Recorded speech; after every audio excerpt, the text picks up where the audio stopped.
ሩትዬ ዛሬ ደግሞ እንደዚህ ስቃ ፍርቅልቅልቅልቅልቅ ብላ እንግዲህ በአዲስ ነገር መታልናለች ማለት ነው። ትላንት ማታ ከአመሻሹ መታ እንግዲህ በጣም አዝና ስትናገር ነበረ። ብዙ ነገር አሳልፌያለሁ፣ ይሄንን ሳቅ ለማምጣት ብዙ ለፍቻለሁ። እናንተ ግን 3 ቀን ባረኩበት ነገር ብዙ ነበር ስትሉኝ የነበረው። እሱ ያ ሁሉ ከማንም ሴት ጋር ሲጋደም ከማንም ሴት ጋር አሸሼ ገዳሜ ስል ዝም ብላችሁ ነበር። እኔ ግን ለ3 ቀን እንደዛ ያረኩት ሁላችሁም እኔ ላይ ፈረዳችሁ። እኔ ላይ አትፍረዱ። ይህን ሳቅ ለመመለስ እኔ ብዙ ጥረት አድርጋለሁ በማለት ስትናገር ነበረ። ልክ እንዳለችው ደግሞ ከዚህ በኋላ ለቅሶ የሚባል ነገር የለም ባለች መሰረት እንግዲህ ይኸው ፈገግ ብላ እንደዚህ አምራ ደምቃ መታልናለች ማለት ነው። የኔ ጀግና የሴቶች ምሳሌ ማለት ነው። የጀግና ምሳሌ ማለት ነው። የምር ማለት ነው።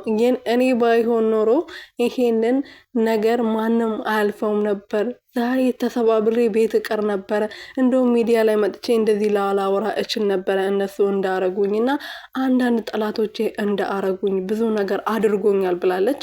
ያን ግን ሁሉ አልፋ ተቋቁማ ልጇን ወልዳ በድጋሚ ጉልበቷን አቅሟ ሰብስባ እንግዲህ እንደዚህ ጠንካራ ሆና ተመልሳልናለች ማለት ነው። እኔ ውሳኔ ወስኛለሁ፣ እናንተ ብትሆኑ እንዴት ይቅር ትሉት ነበር ብላለች። እውነት ነው። በተለይ ደግሞ ሴቶች ናቸው እየፈረዱብኝ ያሉት። እናንተ ብትሆኑ በተለይ ደግሞ ሴት ሆናችሁ እንዴት ሴት ላይ ትፈርዳላችሁ ብላለች። እውነቷን ነው። አንዳንዴ ራሳችን ላይ ቢሆንስ ብለን ብናስብ ጥሩ ነው። ብዙዎቻችን ፈርደንባታል።